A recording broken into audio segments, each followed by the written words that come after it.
suportahan natin yung mga gantong kabataan. Thank you po. Salamat din ako kay God. Sa lahat po. Ayun. Sa mga tumatang hilig po. Napakabait na bata, kaya lalong siyang pinagpapala ng Panginoon eh. Hello, Nening B. Hello, kumusta? Nening B, grabe, may bago ka na naman pwesto ah. Bali pang ilan na to? Pangatlo. Kumusta naman dito? Mabenta naman. Opo. Ano ba yung mga bagong mga tinda? Meron tayong kuya, may Kenny. Orchid. Ayun ba yung pumuputok? Bago yan, Magkano kuya. naman yan? 150 lang po, 5 pieces na. Grabe, sige, try natin yan. Ano kasama yan, be? Ano pwedeng i-turn na dyan? Pwede bang ulam, pang tinapay. Pwede rin bang bulutan kung trip mo kuya. Ayun. Pwede rin sa may mga noodles, gano'n. Para sa mga gustong makatikin niya at bago sa gustong pumunta dito, saan ka malulocate? Location lang, yung location lang po namin sa may isa sa recto lang po mismo sa tapat. Sa may gilid lang po ng LRT station. Anong oras kayo nag-open dito? 9 AM po hanggang 9 PM din po. Ayun, para sa mga may idol sa'yo, lagi ka bang nandito? Lagi po. Ayun, dito raw guys, dito sila dito sa bago niyang pwesto, dito kayo pumunta. Ayun oh. Ano pa yung mga ibang yung pwesto mo para alam nila yung kung saan nila pupuntahan? Sa Esplanade po, sa may Pasig River Esplanade po. Tapos sa may Bamber. Sambalok. Tapos ito po yung pinaka namin, recto. Ayun. Ito na po yung main branch. Sige be, pa-order ako ng bago mo. Sige po. Sa ngayon po yung tinda pa rin po namin, Hungarian Overload, may burger, tapos may chowpan, may tikmilo. Hindi pa rin po mawala yung dragon fruit juice. Meron na rin pong buldak, merong sausage. Yun po.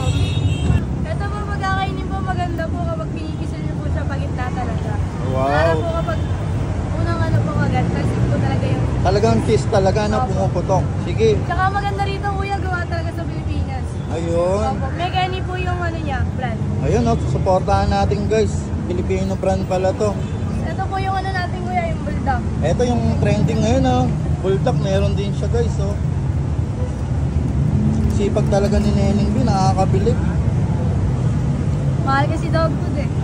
Habang tumatagal, parami lang ng parami yung tinda niya, tapos yung store niya. Kaya suportahan natin yung mga gantong kabataan. Thank you po.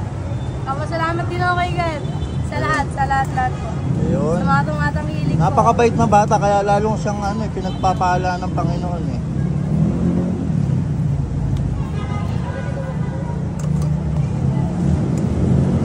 Gano'ng katagal niluluto yan be? Saglit lang Mga 2 minutes lang po. 2 minutes lang. Ayan yung mahang, di ba be? Sakto lang kuya, kasi siya cheese lang naman eh. Ayun, cheese lang. Yung mahang po kuya, yung pink carbonara. Ito kuya, add natin kuya. Ayan, i-add natin guys Pag mag-add nga po pala kayo nito, depende po kasi pag isang balot po 150. So ito pong bulldog namin 150 pesos po. Meron na po siya isang sausage po. Ito pa yung pumuputok yung cheese. Grabe ang mura guys, kasi pag bumili kayo nito ng isa, Meron pa yung kuya. meron pang cheese Solid na yan guys, yung 150 nyo sa experience. Ito kuya, gusto mo ng keso talaga?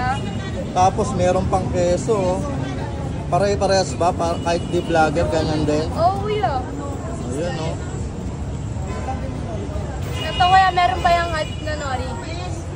Ayan guys, ganito rin matatanggap nyo kahit di kayo vlogger. May nori pang kasama. Mura na yun para sa 150 kasi yung pumuputok magkano isang piraso niyan guys pag sa mall na bibilin.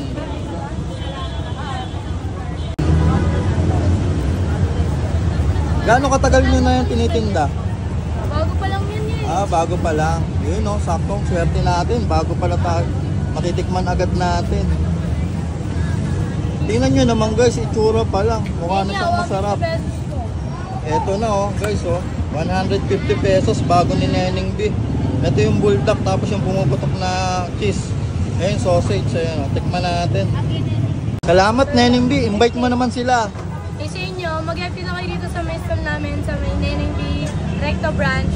Sa may tapat mismo ng Isitan Recto, sa may gilid lang ng LRT Recto. Salamat sa inyo mga call goods. Ayun. Ito na guys, yung in-order ko kay Neneng B, yung bago ng tinda ng cheesy sausage with bulldog. Ayan no. Ito yung pumuputok guys, yung may cheese sa loob. Tapos tingnan nyo naman yung serving nila guys, may mga cheese sa ibabaw oh. Try na natin to, 150 lang to guys. Ito yung trending sa social media guys eh. Ito, papakita ko sa inyo guys kung pumuputok talaga, kung legit.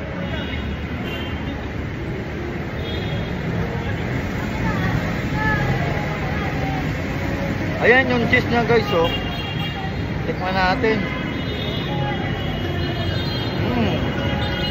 Sarap. Napakasulit na nito guys sa 150. Kasi pag bumili kayo nito anong cheese sausage, ang mahal nito guys sa mall. Eto guys, namiss ko to bigat nito eh no? Oh. Lalong sumarap guys yung may cheese sa ibabaw na nilagay niya na yan yung beef. Grabe, hindi niya pinipid guys oh. Parang special. 150 to guys, may kasama ng sausage cheese yung pumuputok ayan oh. Sulit na rin. Kaya dayuhin nyo na to, dito lang to sa may red ko. Bagong beso ni Neneng B.